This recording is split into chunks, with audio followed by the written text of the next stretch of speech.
Alright. I assume if you clicked on this video, you know why you're here.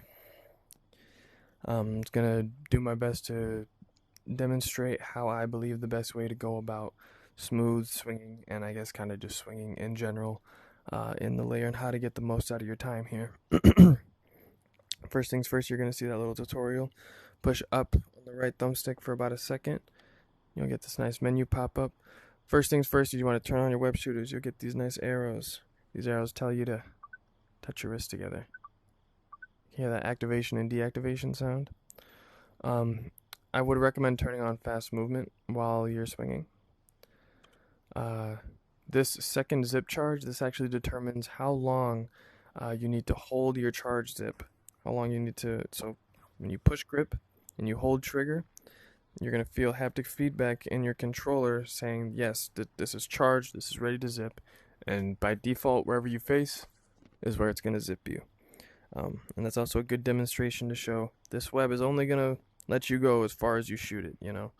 It's not going to let you go any further.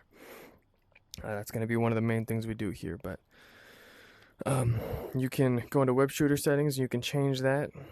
You can make it longer or shorter. 0 will set it to where I'll keep my finger off the trigger.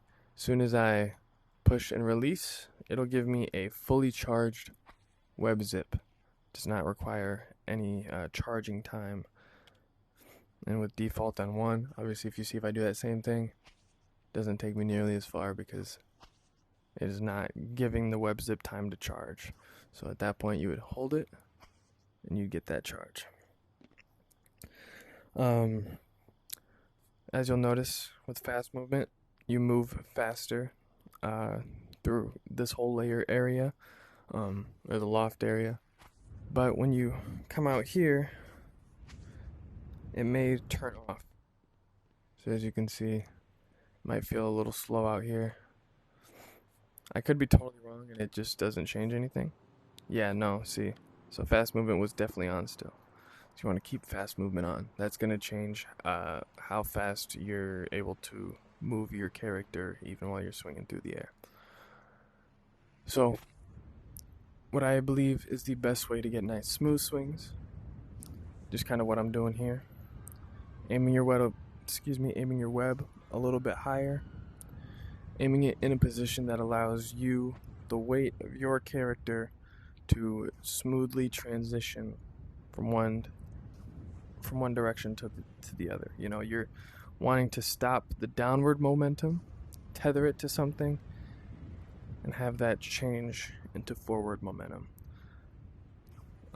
What you don't want is, as you're going up, you don't want to shoot a web right there and expect it to come out smooth. That's not how it works. You're creating slack in the web. Waiting for the gravity to start affecting you is the best way to go about it. Because obviously if you're going up shooting a web like that, kind of even, that's going to be a little jittery. You're not going to get that nice smooth swing you want. But as soon as I start coming down, aim my web a little higher, it'll come out much smoother. Right there, much smoother compared to shooting it there. That's not smooth, you know. So one thing I like to do is actually look at where I'm shooting my web, no matter what. That way, you don't leave anything up to chance.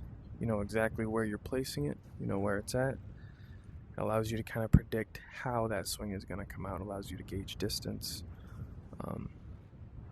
as well as the type of angle you're going to come out at. So, as you can kind of see when I'm turning from these corners, I'll wait till I'm just about around it, and then I'll shoot a web a little more into the building to have that web that kind of just swing around it nice and smooth. Again, aiming higher, waiting for that downward momentum to start affecting you before activating a swing. You do not want to shoot a web while you're still traveling upwards.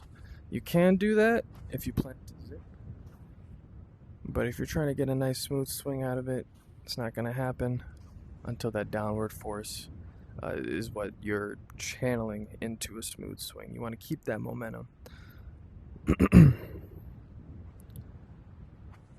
So as you can see there, the charge zip does have almost 100%, if not exactly 100% momentum change at a full charge.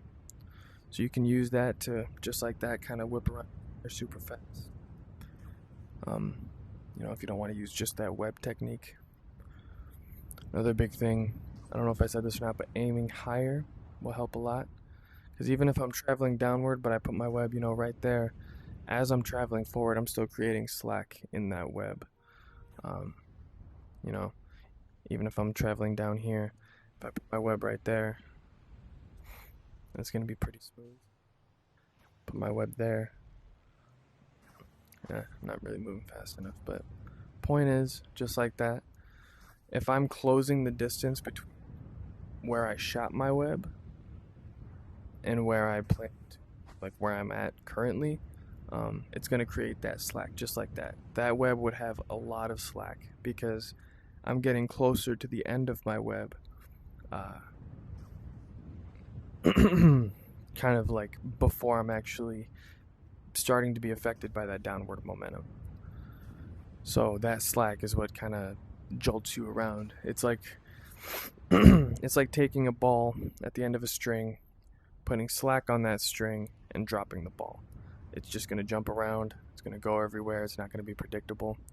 Whereas tightening that rope, tightening that string, and then dropping the ball from one end, it's going to just take that downward force, move it right to the other side, channeling it into forward momentum. The biggest thing to do, get out there, practice. See, you're not always going to get nice smooth swings like that, but even that is much smoother than some alternatives. Like I said, a big part of it too is just aiming higher, getting that downward force on you and changing that where you want it. Same thing works around buildings, you know. If I'm traveling this direction, shooting a web there is going to just instantly pull me in the other direction because that web is tethering me, you know. Smack right into that building. But yeah, get out there, practice. It's the only way you're going to get better. No one's going to out here swing for you. I noticed some people used to do this in the older layers to try to gain speed. That is a good exercise to show that, yeah, that web is only going to let you go as far as you shoot it. So you want to use that, you know. I don't want to, like if I'm trying to avoid smacking that building, I want to tighten my web a little more as compared to making it longer. You know, if I'm rounding this corner, I'm not going to make my web super long. And that's how you avoid hitting the ground too, is you want to shoot your web at a length that you know is not going to hit the ground. Your web length is set at a specific distance, so you can only shoot a web so far. So you can kind of use that to your advantage. But in a situation where that wouldn't work, it would be like right here. So if I put my web a little too low here, I'm not gonna, oh, well, that was a bad example, but my point is, even right here, I'm smacking the ground, you know? Even right here, I'm smacking the ground. It wouldn't be till I'm kind of out here, out on the other side of the street, that being at the very bottom of it would keep me off the ground. Another big thing is just pulling your hand down, creating even more tension. The distance from raising your hand up, pulling it down, is significant enough to pull you off the ground in a situation like that. So if you feel like you're not gaining enough, if you're not high enough, you're not gaining enough off of your swings, pull your hand down. Put yourself up to that web. Close the distance between you and the end of the web. It's only going to go as far as you let it, you know? So, if that helps, say so. If you have any questions, don't hesitate to let me know, and I'll do my best to answer them. But yeah, get out there, go swinging, and enjoy it.